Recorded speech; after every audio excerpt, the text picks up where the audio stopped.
سڵاو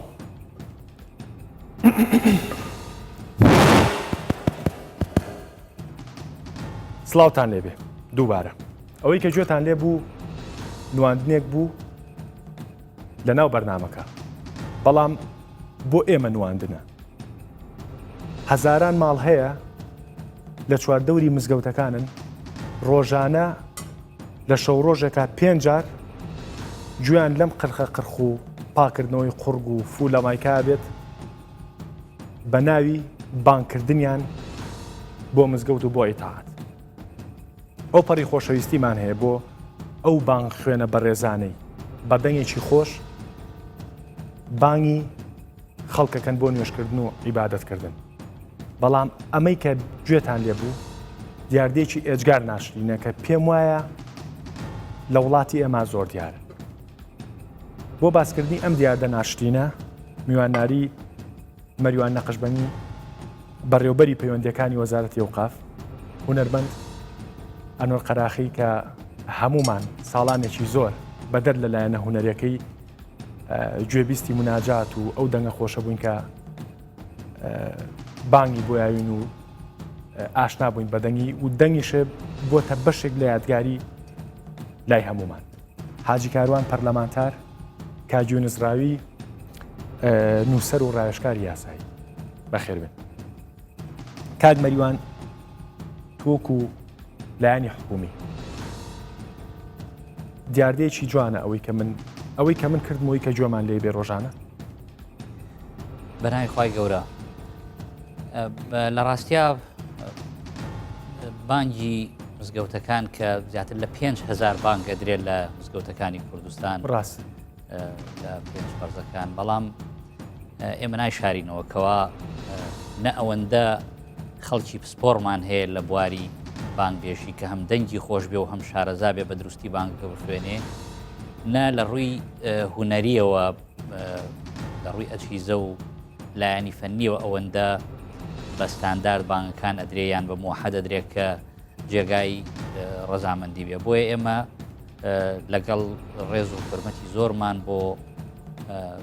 بانگی مزگەوتەکان بەڵام بە تاکید ئێمەش خۆمان لە هەندێک لە بانگی مزگەوتەکان ناڕازین و خەڵکێکی زۆری ڕۆژانە پەیوەندیمان پێوە کا لەسەرەوە باش من بیستومە لە هەولێر برادێک لە گەڕێکێک لە گەڕەکانی هەولێر بەیانیە گەستاوە هەر 1 سەڵی ناوە فیشەکی ناوە بە مکەبەرەی مزگەوتێکەوە یعنی بەداخەوە کە پرۆسەی دیناری ئەو پرۆسە پاک و تەمیزە بگاتە حەدی ئاچکردنەوەی کە ئینسان نەگەستێت تەقە بکە لە مکەبەری مزگەوتێک بارحاڵ قسەکە ئەوەیە کە ئێوە لایانی پەیوەندیدارن ڕەنگە مامۆستا ئەنوەر ئەو قسەیە بکات ئەو قسانی کە ئێستا تۆ کردو بیکات یاعتیادی بێ بە نسبەت بینەرەوە بەڵام جەنابتان پۆستانەیە لە حکوومەتە بۆ ئەم شتە چاناک قورسە؟ بەڵێ ئەکرێ بڵێ قورسە بەڵام لە بارودۆخێکی وەکو کوردستانە ڕەنگە چەندین جار قورس بێ نەک هەر قورس بێ چونکە بەڕاستی ئەو کێشانەی لە ناو کوردستان هەیە هەم لە ناو حزبە سیاسیەکان هەم تەدەخولی جۆرا و جۆر هەم بیر و باوەڕ یعنی سیاست شۆتەوەی کە تەداخولی مەلایەکی مزگەوت بکات چۆنی بانگەیە بەڵێ بە تاکید هەر ئەسڵەن دابەش بوون خەڵکی کوردستان دابەش بوون بەسەر مزگەوتەکانە لەسەر ئینتیمای سیاسی هەندێک جار خوا خراپتر نایە مامۆستا بەخێر بێ تەشریف هێنا لە سلەیمانیەوە هاتیت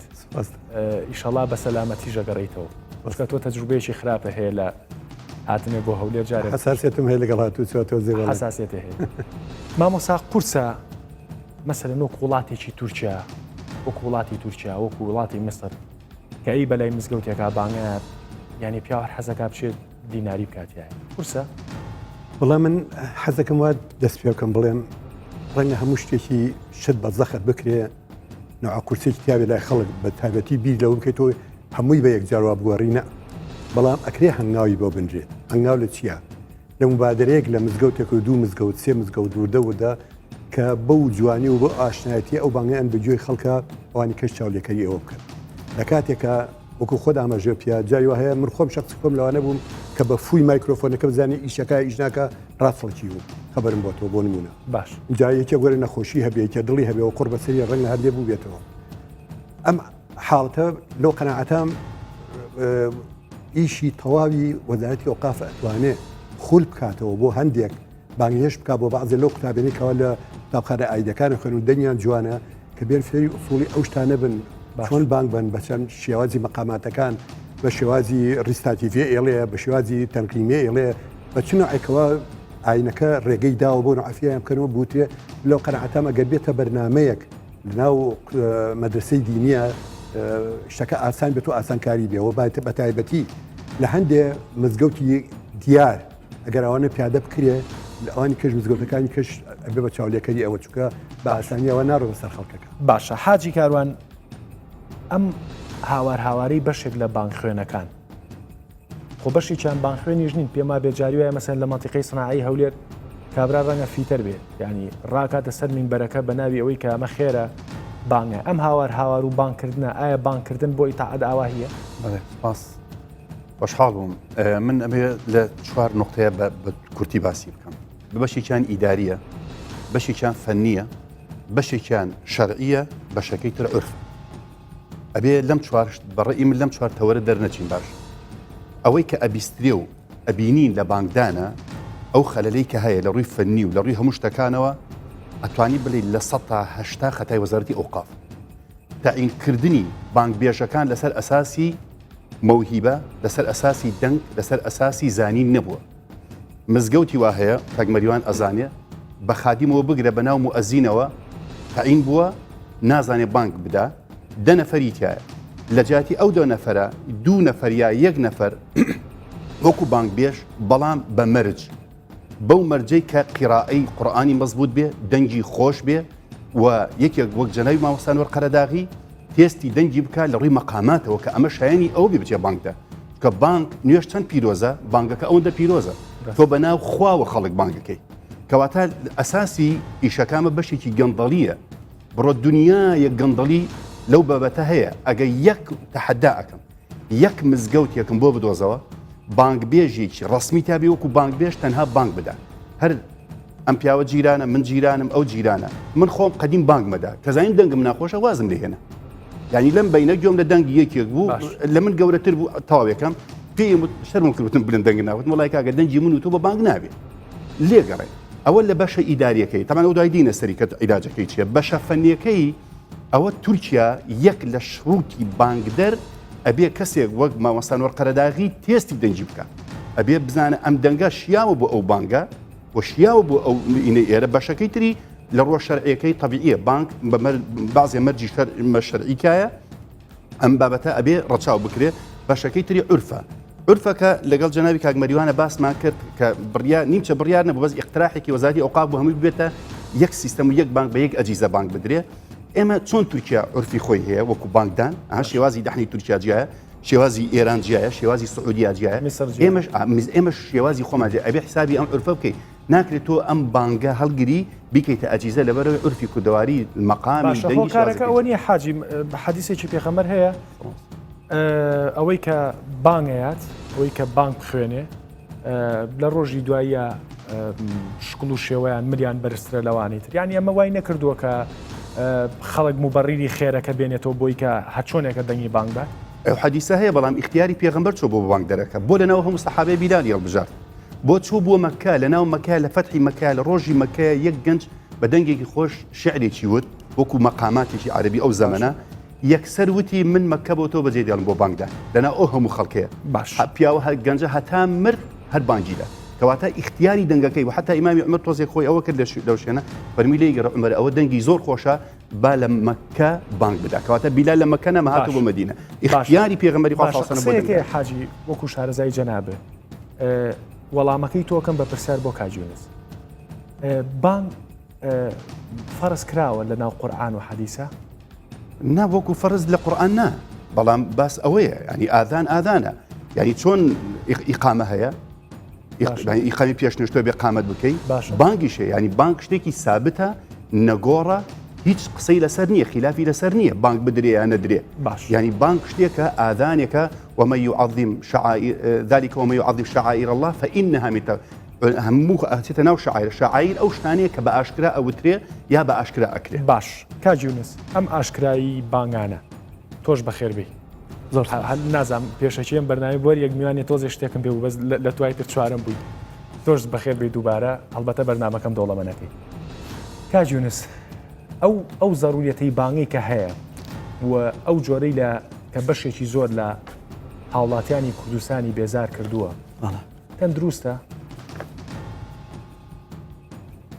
تەندروستە بەڵێ پێشەوەی باس لە تەندروستی و ناتەندروستی بکەین ئەمەی کە وروژاندت ئایا ئەسڵەکەی لە قورآن هاتووە یان نا یا لە سونە هاتووە طبعا بانک ئەمەی کە ئێمە ئەیبیستین لە عالەمی ئیسلامی الله أكبر الله أكبر أشهد أن لا إله إلا الله أشهد أن محمد رسول الله ئەسڵێکی قورآنی نییە لە قورآن نەهاتووە و وەکو حەدیثیش نەهاتووە کە پێغەمبەر فەرمووی بێتی کە ئاوا بانگ بن ئەمە لە خەوێک هاتووە کە سەحابەیەکی ئەنساریە بە ناوی عەبدوڵڵای کوڕی زەید دیارە ماوەیەک کە لە مەدینەی مونەوەر کۆ دەبنەوە بۆی نوێژ بکەن پێغەمبەر و سەحابەکان نازانن بە چ ئوسلوبێک بانگی خەڵک بکەن سەحابەکان اقتراحەکەن یەک لەوانە ئەڵێ یا ڕەسوول الله با ئێمە لە ڕێگەی بووقەوە ئەمەی کە لە قۆچی ئاژەڵ دیارە هین دەکرێت فوی تێ بکەین و بۆی خەڵک بێن بزانن کاتی نوێژە پێغەمبەر فەرمی ئاخر ئەمە هینێکی یەهودیە جوو ئاوا بانگی خەڵکەکەم بۆ نوێژ کەسێکی دیکە دڵێ یا ڕەسوول الله با ئێمە لە ڕێگەی زەنگ ئەمەی کڵێساکان بڵێ بانگی خەڵک بکەین ئەفەرمی ئاخر ئەمە هینی نەسارەکانە ئێمە چۆن نەبێ بە یەهود و نەسارا بچین لە هینی ئیبن ئیسحاق هاتووە ئەڵێ کەسێکی دیکەوتی لە ڕێگەی ئاڵایەک هەڵبەی ئەڵێ ئەی شەو چیەکەین شەو دیارنی ئاڵا ئەڵێن با ئاگرێک بکەینەوە ئەڵێ ئاگرەکەش لە زەردەشتیە چی فەمەی کە ئیمامی صالحی باسی دەکات لە ئێرشاد لە سیرەی نەبەوی باش هەدی و ساری ئەڵێ نزیکەی 15 ڕۆژ نوێژیانە کردو بەڵام هەر پێغەمبەر مهتەم بوو بەوە کە ئوسلوبێک بدۆزێتەوە تا ڕۆژێک ئەم سەحابەیە دێ چونکە ئەمە زۆر مهمە خەڵک بزانێ ئەسڵی بانگان لە کوێوە هاتووە باشە و ئێمە هاوسنگی نەکەین لەگەڵ نوێژ قوتسێکێکی خۆی هەیە و بانگی شتێکی دیکەیە باش بانگ وەسیلەیەکە بۆ نوێژ بەڵام شاعیرێ نەخێ ناتوانین بڵێ شاعیرەیە لە بەرەوەی شاعیرەکان محەددە حەسەب مەسەلەن ما نوێژ شعیرەیە بەڵێ بەس سەوابەتیش نیە هینی دەکەین کاک حاجی زەید ئەڵێ یا ڕەسوول الله خەوێکم بینی عەبدوڵڵای کوڕی زەید لە خەوا بینیم کەسێک زەنگێکی بەدەستەوە بووتم بۆ پێم نافرۆشی وتی بۆچی تەوتم ئەمەوێ بۆی خەڵک بانکەی بۆ نوێژ وتی جابۆ بەو شێوەیە نایکەی الله أكبر الله أكبر أشهد أن لا إله ئەیڵێتەوە پێغەمبەر تەوسیق لەسەر دەکات بەم جۆرە بانگ سابت بووە بەڵام قسەکەی من لەسەر ئەوەیە ئێستا وڵاتێکی وەکو تورکیا ئەپروڤی ئەم بانگەی کردووە بە شێوەیەکی زۆر جوان ئێمە بۆ لە کوردستان بە شێوەیەکی ناشرین بانگەیرێت قسەکەی ئێمە لەسەر ئەو جوزئەیە بۆچی هەرچی خەڵکی شارەزا و نەشارەزا و ڕەنگە مامۆسا کۆمەڵی مناجات و شتی دروست کرد بۆ تەلەڤیزۆن لە ساڵانی ڕابردووە ڕەنگە ئاخۆ بێت چەند پرۆڤۆتیا کرد بێت چەند دراسەوتیا کرد بێت لە ڕووی میلۆدیۆ لە ڕووی ئەداەوە لە ڕووی مقاماتەوە بۆ ئەم موردیە نییە کاک مەریوان بۆ ئەم موردیە نییە لە بانگ خوێنەکانی ئێمە بۆ مەسەرەن کەسێک بەجلی فیتەریەوە احتیادیە توانێت بانگ بە بۆ کەسێک دارتاش ئەتوانێت بانگ بە بۆ کەسێک دەلاک ئەتوانێت بانگ بە بۆ کەسێک خوێنەواری نیە و مقام نازانێت ئەزانێت بانگ بە حتا هەندێک مناقەشەمان کرد حتا وتنی ئەڵڵاهو ئەکبەرەکەش لە ڕووی تەجوید و لە ڕووی ئەدا ئەوە هەندێک کەس بە خەڵەتێکە ڕسول اللهکە زۆربەی هەلێ ڕسول الله نالێ ڕسول الله ئەکبار مەسەلا ڕاستە پاکێجێکی گشتیمان راپۆرتێکی گشتیمان ئامادە کردو با سەیرێکی بکەین لەسەر مانگ و یەنەوە سەر مناقەشەکان لەسەر بانگ لەسەرمان فەرموو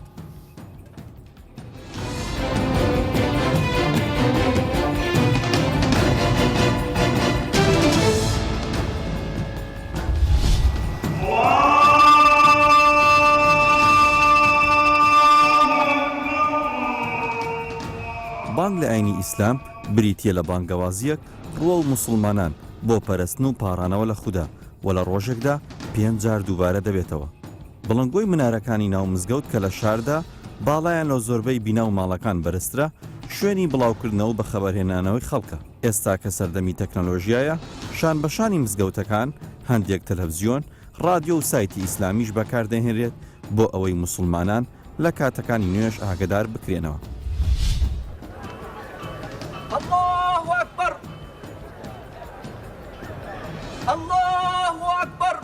مێژووی بانگدان دەگەڕێتەوە بۆ ساڵی یەکەمی هیجری کاتێک پێغەمبەری ئیسلام فەرمانی بە بیلالی حەبەشی کرد یەکەم بانگ بدات ئەمە ژوای کرد بە تێپەڕبوونی کات بانگ بەشێک بێت لە پێناسەی کۆمەلگای موسڵمان و ببێت بە شوناسێک بۆ ئاینی ئیسلام.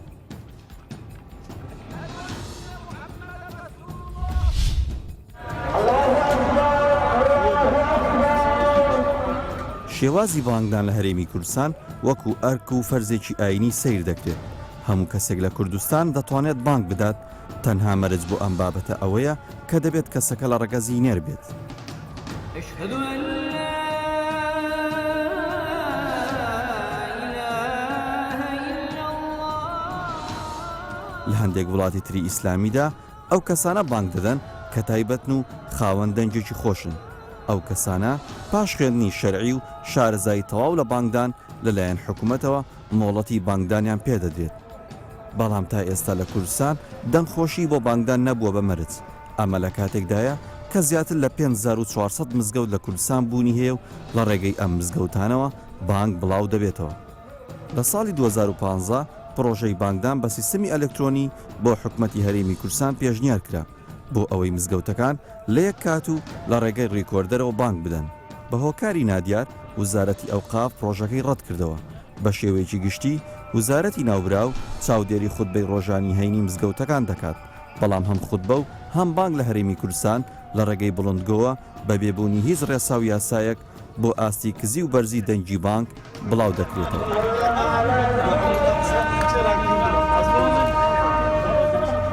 بەشێک لە وڵاتانی خۆرئاوا بانگدانیان قەدەغە کردووە. ئەو وڵاتانە هۆکاری ئەو ڕێگەنەدانە دەگەڕێنەوە بۆ ئەوەی کە هەر کەسە ئازادە کە ئاینی خۆی بەڕێوە بەرێ، بەو مەرجەی ئازاری کەسانی دیکە نەدات. بەو پێیە لە ڕوانگەی بەشێک لە وڵاتانی خۆرئاوا کەڵک وەرگردن لە بڵندگۆ بۆ بانگدان دەبێتە هۆی ئازارگەیاندن بە خەڵکی ناموسڵمان و هەر بۆیە قەدەغەیە. دەستخۆش کاک مەریوان لەگەڵ قسەکانمانای، یعنی لەگەڵ ئەوەی کە دیاردەیەکی نەشیای کۆمەڵگەی کوردی ئەم نەشازی بانگانەیە. چارەسەر چیە با باسی ئەجیزە و جیازەوە نەکەین، چارەسەر چیە ئەم فو قرخە و کۆچین و هینە، یعنی کەس ئیجراعات لەگەڵ کەسا کراوە، مەسەلەن ئێوە وەزارەتی و قافناوی کەستان ناوە، کەستان ئینزار کردووە، کەستان لە کار دوور خستۆتەوە لەسەر مەزات شتێگانی خەڵک بەدەنگی ناخۆش و بەم قرخە. بەتاکی جارە بۆ زانیاری جەنابەت ئێمە نزیکەی 15,000 فەرمانبەرمان هەیە لە وەزارەتی ئەوقافەوەی لەم چۆوەرەگرێ بە ماشەڵڵا بەست و بە ڕسمی زیاتر لە 8,000یان خزمەتگوزاری مزگەوتن. لەو ژمارەیە کە مەفروض وا بوو ئێمە 5400 مزگەوتمان هەیە کە بانگی تیادرێ، مەفروض وا بوو ئێمە 5400 بانگ بێژمان هەبێ ئەوەی کە بانگدا پسپۆڕە. بەڵام بە تەکید بێتەڵم کەوا ئێمە ژمارەی ئەوانەی کە کاریان پسپۆڕن لە بانگ بێژیا لە 400 کەس کەمترە. یعنی 5,000 زیاتر لە 5,000 مزگەوت لە کوردستان ئەوانەی بانگەدان خەڵکی خێرخوازن یان خەڵکێکە ڕەنگە شارەزانە بنیان دەنیان خۆش نەبێ. بەڵام ئەمە هەمووی ناکاتە ئەوەی کە وەزارەتی ئەوقاف ئیتر ئەم هەموو بانگە مەنعکا و نەهێڵێت، چونکە بەڕاستی وە گوتم بابەتی بانگدان جگە لە لایەنە تەعەبودیەکەی کە من پێم وایە یەکێکە لە شاعیرەکانی ئیسلام و خەڵک زۆر بە ڕەمزی ئیسلامەتی لە زۆر شوێن بەتایبەتی لەو شوێنانەی کە موسڵمان تایە کەمینێ بە ڕەمزی موسڵمانێتی پیشانیەدا ناکرێ ئەمە فەرامۆشکەین. بەڵام وەزارەتی ئەوقافیش خولی کردوتەوە بۆ بابەتی سەوت چۆن مامۆستاکان سەوت تەنزیم بکەن، سەوتی مکەبەرەکان چەند وکەبەرەی پێوە بێت. آخر خۆ پیاو لەوا ترسێ با مۆسام پرسیارە بۆ تۆ پیاو لەوا ترسەوەی کە خولەکەی کردوتەوە خۆی دەنگی ناخۆش بێ و کۆی کە جەنابە بەرنمەیە کە بەنمونێ ناوە بانایی تەلەڤیزیۆن و بەرنامەکە نەڵێن کە ئەو بەڕێزانەی کە خەریکی داڕشتنەوەی ئەو بەرنمەیە بوون و تەدریبیان بە خەڵکە کرد خۆ تێبینیەوە بوو لەسەری مامۆستا چی بکەین؟ وڵی من ئەو سوالی کە بکاک مەریوان وت من جارەکەی لای من زۆر ئاسانە و زۆریش عملیە و زۆریش خێرات ڕۆڵە بینێ. ئێمە گەر چاڕوانی وی خەڵک ڕازی بێ ڕازی نەبێت لەو شتا ئەمە ڕەنگە شتێکەواری نەبێ، بەڵام چەندین عولەمای ینی شارەزامان هەیە، چەندین کەس هەیە لە بواری دینیا لەم سەردەما هەندێک فەتاوا دەرەکەن کەوا لەگەڵ سەردەمەکە بڕوە. ینی ئەگەر پێشنیار بکرێ کاکە با ئەمە بێ بە تەجیل کولی مزگەوتێک فلاشێکە بیکە بە سپیکەرەکەی لێوە بە دەنگی خۆشی جوان ئەو بانگە بێت یاسایەکی وا هەبوو 2015 پێشتریش لە سلەیمانی ئەرزەکەم چووکەوە ئەو تاقیکردنەوەیە تاقیکردنێکی چەندین ساڵ لەمە پێشە بوو ساڵی 1970 لەگەڵ کاکی ڕەحمەتیمە من پێشنیاری وام لەگەڵا کرد کە باسم کرد وتم کاکە لە جیاتی ئەم بانگانەیەک بۆنێکی فۆک هاتووی لەوێ کوردی پاکاتەوە ئەوێ بانگبات و یا ئەو نعشان بۆ بانکی جوان تەجینەکەی خۆت تۆ توانی ئەو جورەتە هەیە ئەو هەنگاوە بنی وڵی خۆ ئەنەوە شتێکی باشە بۆنێکن ئەسعادی برام بانکی جوانمان بۆ تەرجی کرد بانکی بەیانیان کە چۆن بانگایرێ بەدەنگی هەیە من کە ئەگەر لە خەوی شابی بەدنە خۆشەکە خەبەرە ڕاکەی بەرەم بۆ دەنگکە بۆی بڕی نوێژ بکەیت ئەە بێت تۆ یەکێ بێ لە وەسایلەی تۆ بۆ میوانداری خوا بانگەکەی بێت دەنگی زۆر نەرمونیان بێ بێت دەنگی زۆر خۆش بێ دەبێت دەنگی زۆر ڕەوان بێت بانکەی باش ڕەوان بێ ئەومانی کرد ئەم عالەمە ڕەحمەتیان نرد بوو ئەو حاڵەتە ئێ باشە مە وردەوردە خەریک و تەعمیمە بوو بەسەر مزگەوتەکانی کە ئەوە بوو شۆڕش هەفتا چوار بەسەری هات هەموو کە چوونە دەرەوە لەوێت ئەوش کەسانی کە هاتبوون جێکە ئەویان لا بردبوولان بەحساب جائز نییە ئەکرێ هەنگاوی جەری بنرێت لەو شانە بەو نوعەیە باش بانگێکی سەلیم بەیانی بەنەوع مەقامێک بێڵێ نیوەڕۆ بەنەوع مەقامێ بێڵێ ینی هەر جۆر لە نەوعی مەقامەکە یەکسەر زانی بانگی کەیە ئەسر بەنەوع مەقامێ مەغریب بەنەوەیەک ئەوی کە بەنەوەیەک باش ئیتر لە بەغەیری بانگان زیاتریشی کە زیامەڵێ سەڵاتکردن ئەو شتانە پێویست ناکە چونکەوە زیایە لەو حاڵانە بەعزش هەیە زیاوتن ئەڵێ هەر قورئان خۆشە بەڵام تۆ لە بانگەکە زیاتر سەڵاکەی خەڵک بیسعاجە بێ و خاستن بەیانیان خۆی سەڵاکە پێما بێ کاک حاجی سەڵا لە ناو چوارچووی بانگ پێش نوێژی بیانە بەڵێ نا بە سەڵانیە لە کوردەوەری خۆمان سەڵاهەیە لە فەرمودە دوو بانک هەیە بانگی یەکەم بۆ هینە هەستانە بانگی دۆم نوێژەکەی سعاتی خۆمان سەڵات ڕاستە کاک حاجی کۆمەڵێ ڕقەمی وت کاگمەریوان بەڵێ و ئەمڕۆژ کۆبنەوەی پەرلەمانتان ئەمڕۆژ کۆبنەوەی پەرلەمانتان تقریبن لەسەر شەن و کەوکردنی تۆزێ پارەکەمکردن و ئەم شتانەیە خراپ نییە گەر تێی بکەی ینی ئەوڵێ 8,000 ئەوەنە خزمەت گوزاری مزگەوتمان هەیە لە کاتێکا 5,400 مزگەوت هەیە لەنا ئەم 8,000 ئەوەنەیە 400 کەسیان بانگ بێژ و بانگ ئەی ئەوەی تریان هینە چییە؟ ئەبێ خۆی بندیوار ینی بندیوار وەزیفەی تریان هەیە بەڵام وەزیفەکە ئەوە لێگەڕین بۆ بەشی ئیداریاتی وەزارەتی ئەوقاف ینی باز لە بانگدەرە بانگدەر ئەگەر تۆ 400 تاین کە ئەسڵ وایە دوای مەلا دوای خەتیب ئیمام مؤەزین ئەو سێ ئەسڵە ئەوەی تر خادیمە دوانە ئەو پەریسیانە مەسەلەن یعنی وەکو مؤەزین زۆر کەمە خاصن مزگەوتە ڕئیسیەکان نیەتی و ئەمەیە کە کەمە لەسەر شروط و مەرجێک نییە مەسەیسە لە ئەوقاف وابزانم کاک مەریوان مەرج و شەرتێک نییە بۆ بانگدەر ینی ئەگەر هەبێت هەر ئەبێ پیاوە بەس بەڵام نەبووتەین یان هەبێ لە ڕەگە زینێر بێ و هیچی تر پێ بڵێ مەسەن لەبەر نەبوونی و برادەراتی و ڕەفاقەت یان پیاوی باشە و تەعینی بکات ئەوەی کە گرفتە ئەوەی بانگەدا ئەهل نییە بۆ بانگدەرەکە باشە تۆ کوێسا پەلێکە لە ناو حکومەتی شایانی تۆ لە سلکێکی گرنگی وڵاتایی کە پەرلەمانە چارەسەری تۆ چێ باگ لێی نەکەین من ئەگە بەگە چارەسەر بدەیتە لای من ئەبێ هەرچی دەوائیر هەیە کە ئێساکەمە ئەم یاسای خانەنشینی و شەهیدان و ئەمانەمان هەمووی لەلایە و تقریبان چاکسازیەکە کرێ هەموو وەزارەتی ئەبێ پێداچنی بۆ بکرێت هەموو وەزارەتێک نەکرد ئەوە ئەو باش هەموو وەزارەتی پێداچنی بۆ بکرێت چەند کەس باشە باسیەوە ناکەین باسی سا دیاردەکەمان دەنگ ناخۆشیە چی بکەین بۆمە عزیزەکەم با من لە حزوری ماوەستا ناتوانم قسە بکەم کەس بەقەت عێراق مەقاماتی نییە هیچ کەسی بەقەت کورد تورک یەک مەقامیان دوو مەقامی بە دوو مەقام بانگەداواتێک وەنیە بەس ئاهرەوەندەیە کەم بەس عێراق چەند مەقامی ماوەسە ناوەکانی بە بەیاد بە نازام چی عرب بە ئەو پەڕی حتا میسرش بە دوو مەقام بانگەدا بەس کوردەوەی خۆ مەقامی زۆر بەس مشکلەوەی نەک بانگ دەرەکە قاریئی قورئانەکە ئێستا بەناو قاری ئەوە نییە یەک وەک ڕسمی کە ئەمە زۆر مەرج نییە هەبێ بەڵام قاریئیش نییە لە مزگەوتەکانە کابرا دێبەکەی بخۆی قورئانێکە خوێنێ هەرێکە و بەنەوەیەک ینی گرفتەکە ئەلێرێ بۆیە بەڕێی من چارەسەر ئەوەیە ئەبێن لە ڕووی ئەوەوە جارێکی تر هەیکەلەیەکی تایبەت دروست بکرێت بۆ بانگدەر ئەو 400 تێست بکرێتەوە چەند مزگەوتیش پێویستی پێ هەیە ئەوانەی کە بەناو ینی خزمەت گوزارەوە ئەو بوونە ئەوانە پێیان بڵێ ئەگەر بۆ بانگدەر ئەبن باشە ئەگەر نەبی وەزیفەی تریان بۆ بدۆزرێتەوە ئەسڵ وایە بەڵام بڵێ نەمێنێت ینی بانگدان نەمێنێ ئەوە نابێت هەم حاجی کاروان و هەم مامۆسا ئەنۆر و هەم کاگمەریوان هەرسێکیان بە جۆرێک لە جۆرەکان عەتفی دینیان هەیە و بە جۆرێک لە جۆرەکان تا شوێنە دەتوانن قسە بکەن بەڵام تۆ تۆزێت دەست شلتر قساکەی گوێ لە هەندێک تەسویرمان کردووە هەندێک بانگی با بڵین دەنگ ناخۆش ئەگەر ڕێگە پێدراوە بێمە بەدەنگی ناخۆش و بەدەنگی ئیسعاج هەندێک ڤیددیۆمان تەسویر کردووە ئەگەر ئەو ڤیددیوانە ئەبینین و حەزەکەم دوای ڤیددیۆکان ڕایەکم بیت فەرمو.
دەستخۆش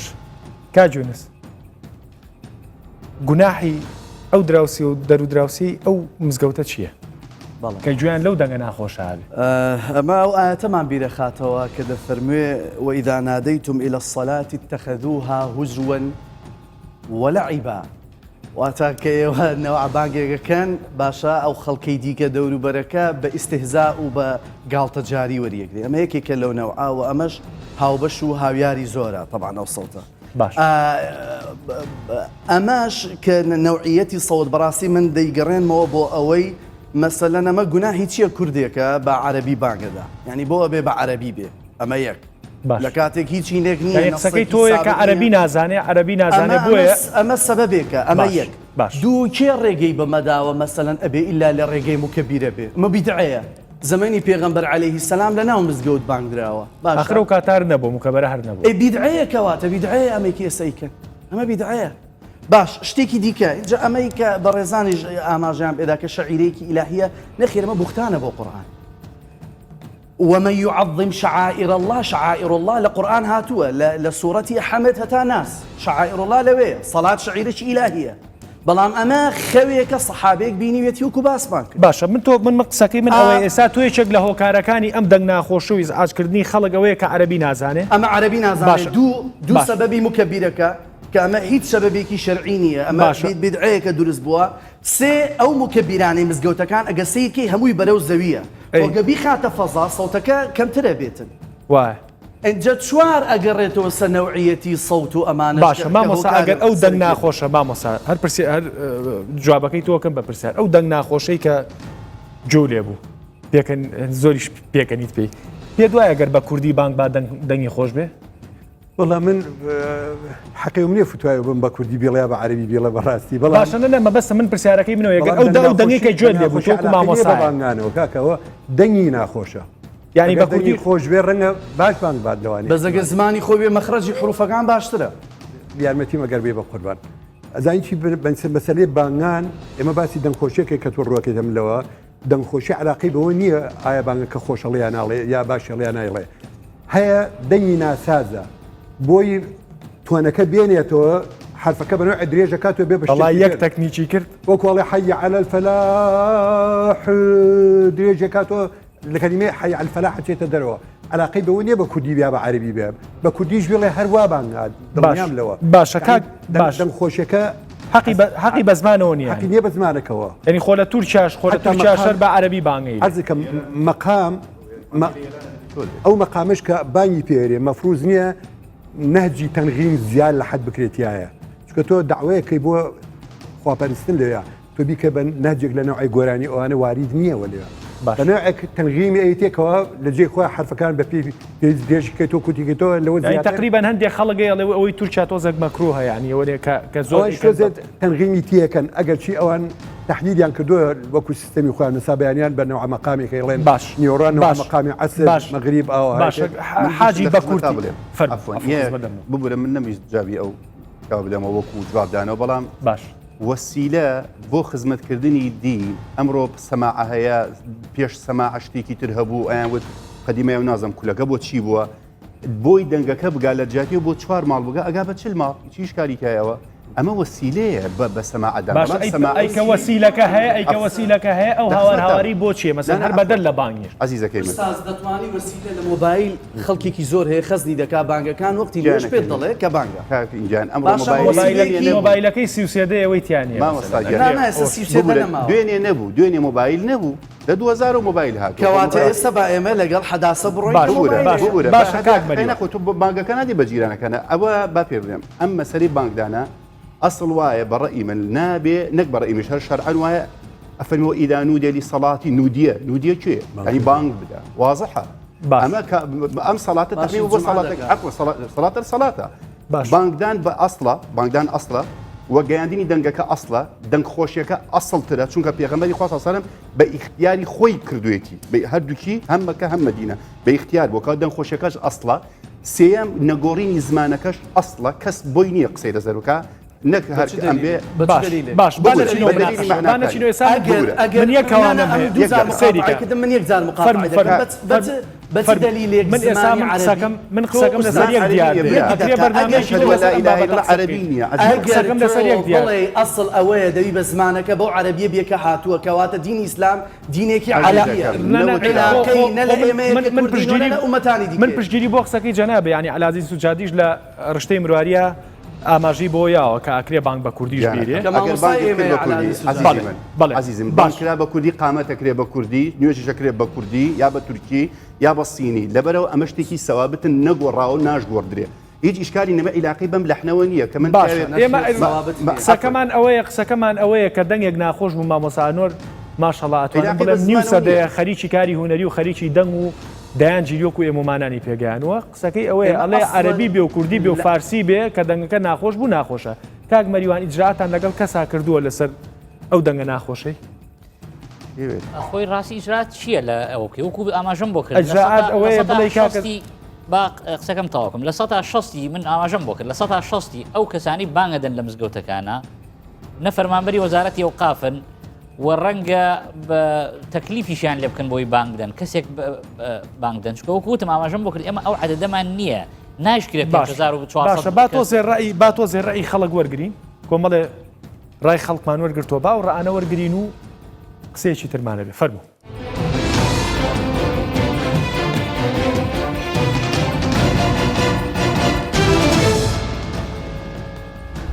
لە ماڵەوە بووم بانگێکی دا نانی وای بێتاقەتی کردم هاتم بۆ مزگەوت نانی بە عەسەبێتیوانێ گوتم باش چیەوە بانگیاوە جارێکی تر ئەو بانگە نەیە لەسەرم نووسی و لەسەر بە مامۆستاکەم گوتم جارێکی تر ئەو مامۆستایە بانگ نەیە چونکە من بەڕاستیە من لێرەوە نزیکین تاوا بێتاقەتی کردین وڵا بە تاکیدە تا دەنگی خۆش بێ سەرنجی خەڵک باشتر ڕاکێشی هەتا دەنگ خۆش بێ باشترە دەنگ ناخۆش بێەوە لە ڕووی ئیشۆلۆچێ باش نەبێ خەڵک زۆر ئیحتیمای پێ نەیە ناکرێت لە هەر کاتێکدا هەر کەسێک بێت و لە کاتی بانگداندا بانگ بدات و یان هەر مزگەوتێک بەپێی کاتی خۆی بانگدا لەوانەیە هەندێکیان 2-3 دقیقیان 5 دقەش دوای ئەوانی دیکە بانگ بدەن بنمونە لە ئەو دەقەیتەیدان ئەو ئێرە بانگ دەدا سیرکە ئەوەی خواردتر نزیک ماڵی من ئێستا دەست پێ نەکردووە کە چەند سەد مەترێک لێک دوورن یعنی ئەوە نیشانە و دلیلی ئەوەیە کە بێپلانیە لەو مزگەوتە بانگەتان بەخۆوەک خۆ بەخش داوان بانگدان شەشی زۆر پیرۆز و گەورەیە کە دەنجی خۆشی بانگدان نەک هەر لە گۆڕێ هەر کەسە و بێتن و خۆ بکەتە سەعی باشە تۆ لێرە بانگە دەی چی لە مەقامات هەزانی مەقامی چی لە مۆسیقا دەزانی یاعی لە ئەدای دەنگوانە چۆنی بانگە دەی ئەو شتانە وەڵڵاهی ئەمن بخۆم لێم دەنگم خۆش نییە بەراوەکو خۆ بەخش بانگەدەم پێیان گوتیمە لێ خەڵک پێیان گوتیمە تەبان لە ساعت مزگەوت پێ گوتیمە گەنا بانگ نادەم لەخۆڕە کوتیبیان ئەف دەنگێت لەناو مزگەفت دەبیت دەنگێکی خۆش بیت یا نازک بیتن وار بکە گەلک پیرامێری تاین دێ بانگدان ینی خۆ حەتە لەفزتوانە دەرست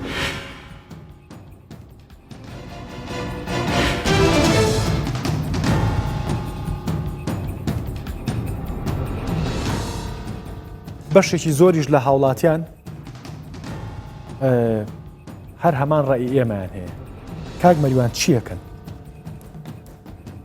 چەند شتێکە بێ بکرێت لە ڕاستیا بەڵام خوات تکایە ینی وەکو بەرپرسیارێت یانی ئەم پرسیارەکە من ئەڵێم چیەکەن ڕەنگە ئەگەر بە مامۆسانۆر بڵێم ئەگەر بڵێت ئاڕی فلانەکەین و چاوەڕی ئەوواکەین و چاوەڕی ئەوواکەین ڕەنگە لێ قوبوڵ بکرێ بەڵام تۆ بەرپرسیارەتی تێ ماشەڵاوە چێکی دیاری دەمێکە لەم سێکتەرا ئیشەکەی چی بکەین ئەوە تاوە خەڵک بەدڵی نییە تا ئێمە یوالێ کردووەکو دیاردێکی ناشرین بەرنامەی لەسەرکەین ئەوە تا حاجی کاروان مناقەشەی لەسەرەکە ئەوە تا کاجونس لە مەجالەکەی خۆیان قسەی هەیە مامۆسا قسەی هەیە ئێوە چیەکەنەوە حکوومەت حەزەکەم ئەو زیاتر ڕوون بێت کە وەزارەتی ئەوقاف بەڕاستی دەستگایکی پۆلیسی نییە وەزارەتی ئەوقاف کاروباری ئاینی ڕێگەخا یەکێک لە ئیشەکانی ئەم بەرنمەیە کە ئێمە ئیستا باسیەکەین بەرنامەی جەناب لیستەکردتە لەسەر ئەوانە هەنگاوی زۆری ناو وەزارەتی ئەوقاف کاری زۆری کردو بەڵام کۆمەڵێک گرفت هەیە کە من حەزەکەم بە سەراحەت بۆت باس بکەم بە کورتی وەزارەتی ئەوقاف وەکو هەر وەزارەتێکی تر لە چوارچێوەی پشکە حیزبیەکانە دابەشەکرێ تۆ ئەزانی من لەگەڵ 6 کابینەی حکوومەتی ئیشم کردووە کە هەر وەزیرێک لە حیزبێکی جیابووە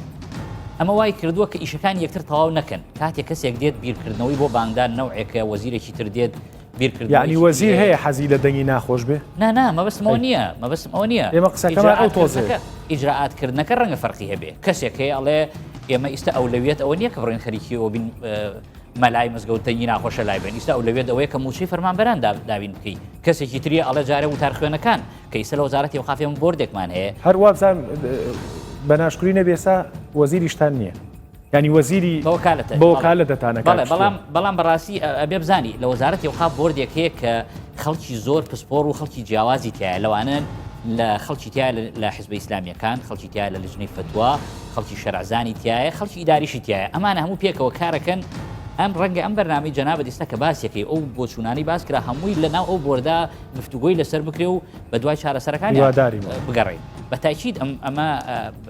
ئەمە قسەی لەسەرەکرێ و هەنگاوی جدیش نراوەبەوە بەڵام بەڕاستی ئێستا ناتوانی 5400 مزگەوت ئێستا تۆ بەیانی هەموو خەڵکی پسپۆڕی بۆ تەعینکەی یاخود ئەوانە بە هەفتەیەک بکەی بەدەنگ خۆش و بانگبێژی باش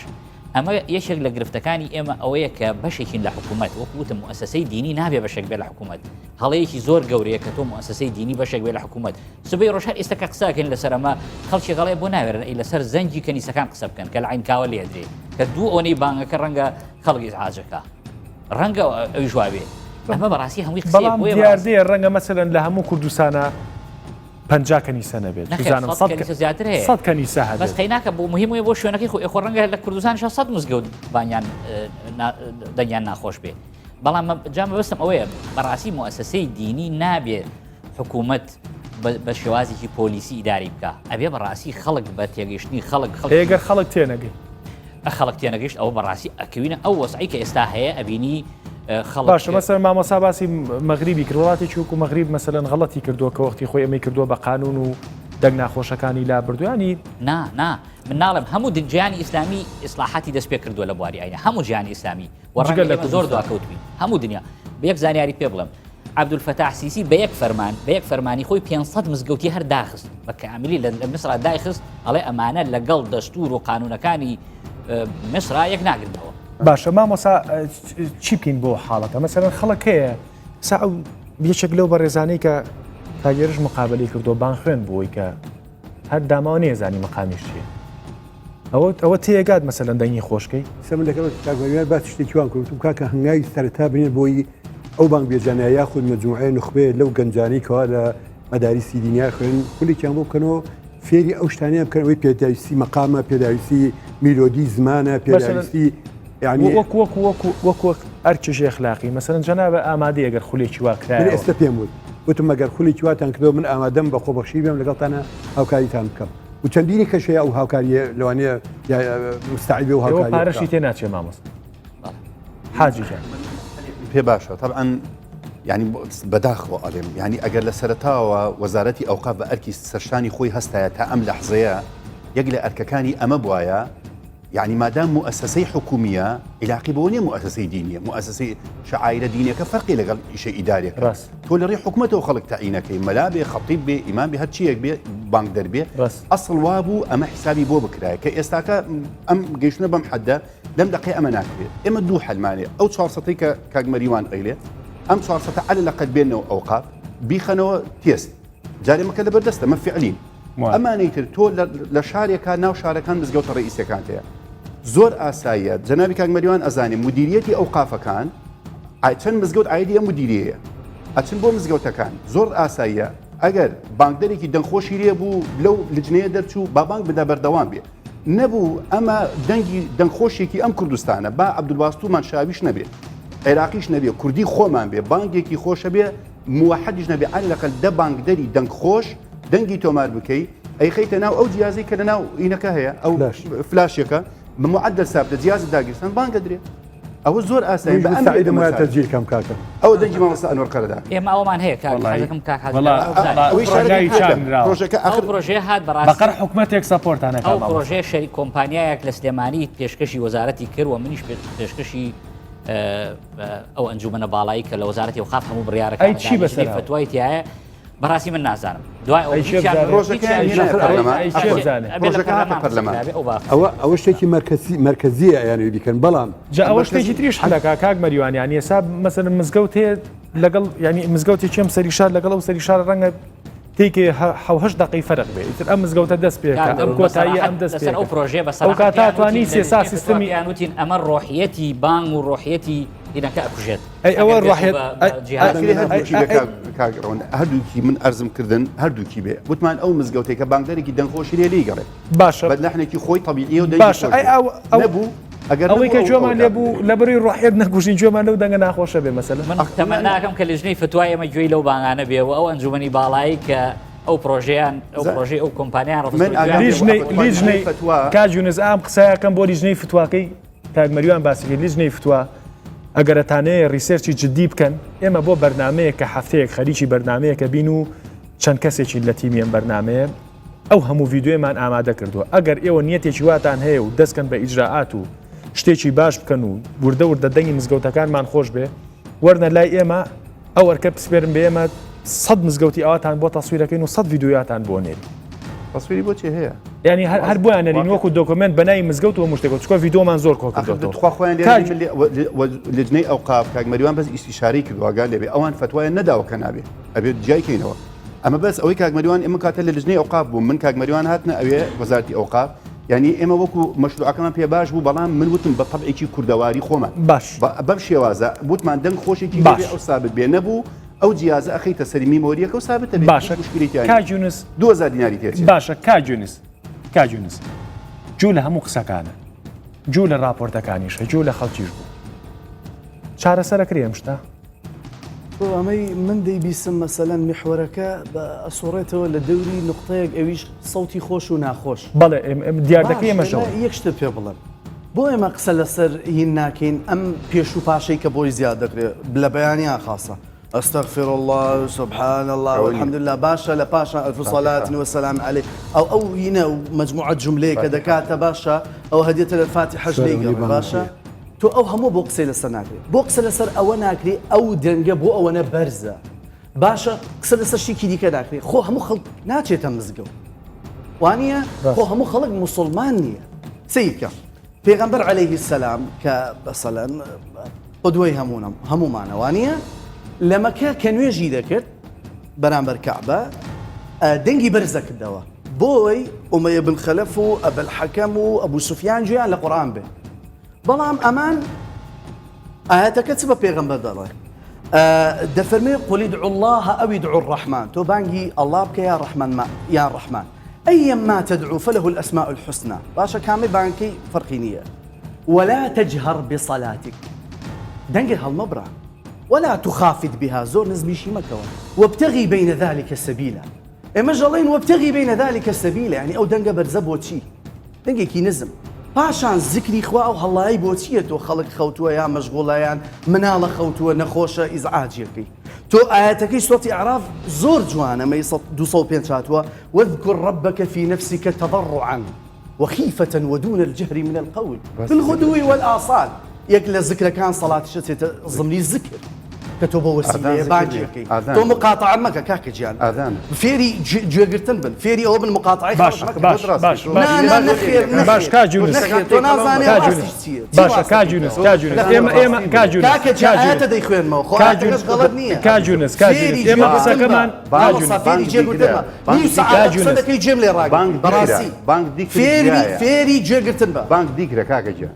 بانگ وەسیلەیە کە بۆی بچی زیکری خوا بکەیت باش تا ئاوام تۆ تێنە باش کاجونس ئێستا ئەم شتانی کە تۆش باش دەکرد خەرمانێکی تر بوو خستە سەر بەرنامەکە بۆی کە ئەمانە شۆکارن بۆ ئیزعاجی مەسەلەن ئەگەر بانگەکە بریتی بێ لە 4 دقە ئینسان گوێی لە 4 دقەی ناخۆش بێ باشترە وەک لەوەی کە گوێی لە 10 دقەی ناخۆش بێ باسیێکی تورکیا بکەین پێم وا بێ کاجونس تورکیا و بینیوە تۆ بەڵێ ینی هەڵبەتە گوێشە لە بانگ بوو کە حاجی تۆش بینیوتە مامۆساژ بینیوەتی باسمان کرد کاکبەریوانیش بینیوەتی دوای راپۆرتەکە با قسەیەکی ئەخیر لەسەرەوە بکەین زانین کەی وامان لێ ئێمەش فەرموو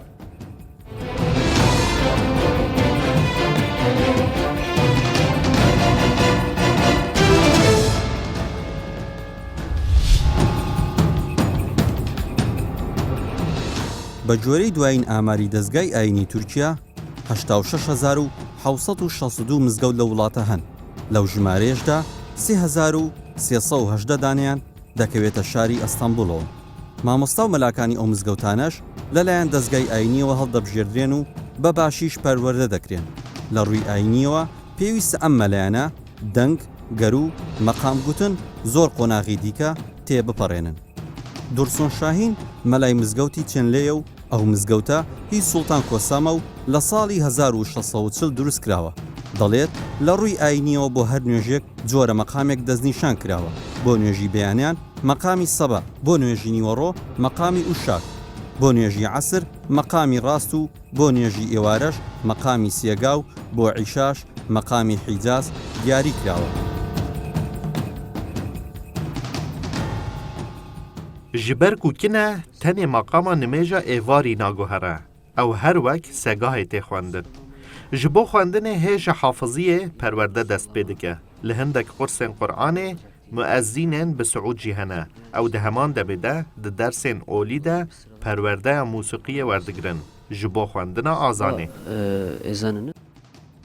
دورسن شاهین یەکێکە لەو 170,000 مەلایەنەی دەستگای ئاینی کە ماوەیەکیش لە باکووری کوردستان کاری کردووە و خۆی فێری کوردی کردووە دەڵێت پێویستە خوێندن نەک تەنها بە عەرەبی بێ بەڵکو بە هەموو زمانێک بێت و ئاماژە بۆ دەکات ئەگەر بەم مەقامە لە لای کوردان بخوێنێ کەس لی تێناگا بەڵام ئەگەر ئەو مەولود بە زمانی کوردی بخوێنێ ئەو کات هەموو کەس لی تێدەگات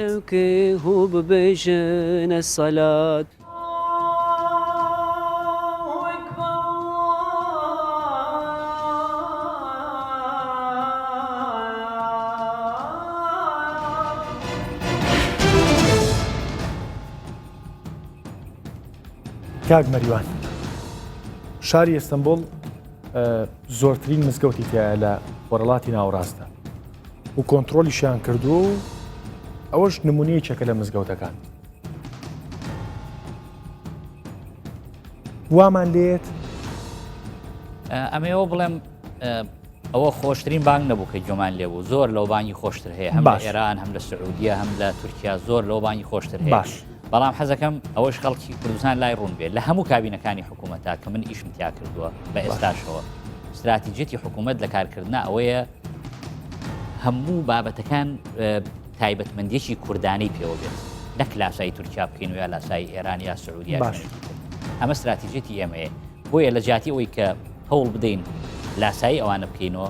ئەبێ ئێمە خۆمان بە پلانی خۆمان بە عەقلیەت و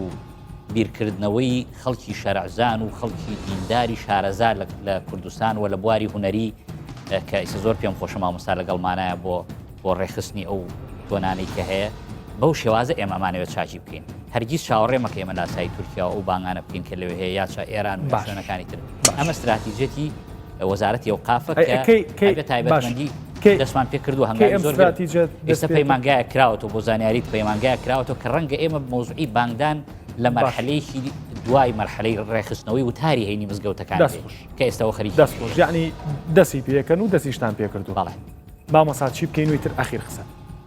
والله من هەوڵ دەقەوە هەر هاواری ئەوەڵم تاکو دەسەکن بۆ حاڵەتە کەسانی زیندوویەن لە واقعی شەکا چونکە بانگان شتێکی ڕۆحیە چەند جوانە ئەگەر زیندوو بانکەبەی فەقیە لەگەڵەوەیەکەوە تەجیریکەی بەڵام لە ناچاری لەو دەنگ ناخۆشان نەجاتمان بێ چاری ئێستانوکەی ئەوەیە کەوا تۆ تەجیریکەیت و بە فلاشێک بێ بە مزگەوتەکان بڵێ مزگەوتەکان بەو شێوە تاکو بانگ دێژێکتان بۆیێت بەمە بەکاربێن حاج زۆر زەحمەتی بەوەی ڕێی کاکمەریان باسی کرد باوەڕ ناکەم بەدە ساڵتریش ئەمە بەڵام حەلێکی وەسەد زۆر ئاسانە زۆرجار من بەنامە کاکمەریان کە دوالێ مدیری مؤسسەی مزگەوت مەلایە وایە ئیمامە یا خەتیبە ئەبێ ئەو بەرپرسیاریەکەم بێ نەیەڵێت هیچ بانگدەرێک بانگ بدە ئەگە دەنگی خۆش نەبێت نەبوو کەس نییە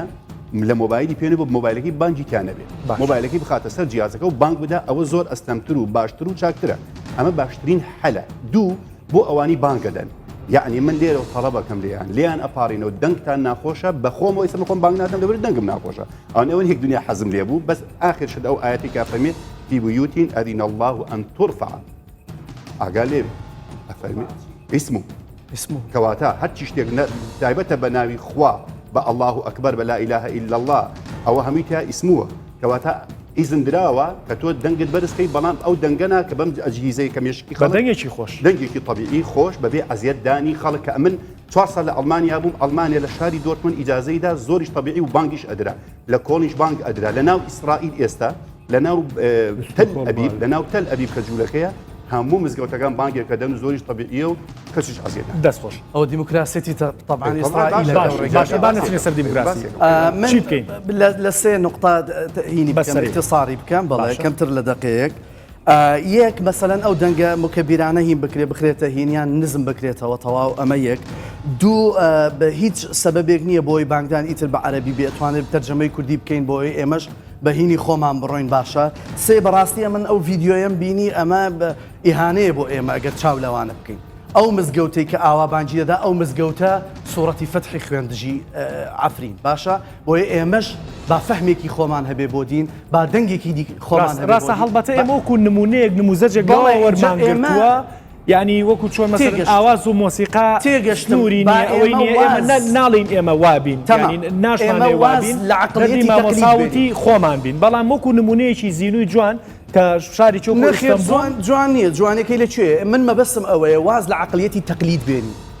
باشە ئێمە بابین ئیبداع بکەین بە سەوتی خۆمان بە دەنجی خۆمان بە ڕۆلەکانی خۆمان باشە دەستخۆش منیش لە کۆتایی بەرنامەکە زۆر بەسادەی بۆی کە حەلی ئاسان بێ با هەمومان وەکو ئەو بان خوێنە بە ڕێزانەی کە بانگێن و دەنگیان ناخۆشە ئەوە تا ئەندام پەرلەمانە ئەوە تا ناوێکی هەیە بە عالەمی ئاشکرا لەسەر تەلەڤیزیۆن ئەڵێ من دەنگم ناخۆش بوو حەزیشم لە بانگانە بەزیتر بانگ نایە ئەوە نمونەیەکی زۆر جوانە تکایە لەو بەڕێزانەی کە دەنگیان ناخۆشە و بانگێن خەڵک لە جیاتیەوەی بانکن بۆ مزگەوت ئێوە خەڵک دوورە خەنەوە لە مزگەوت لەبەرەوە با گوناحبار نەبن واز لە بانگان بێنن بە دەنگی ناخۆش ڕەنگە هەر ئەو مزگەوتە دایان گەنج و دایان کەسی باشی تیا بێ لە ئێوە خۆشتر بانگ بات بۆی کە لەمە زیاتر خەڵک ئیزعاج نەکەن کاتێکی خۆش ئێمە کۆتاییمان پێێنا و ئێوەش گەورەتان کرد بەخێر بێنە بەخێر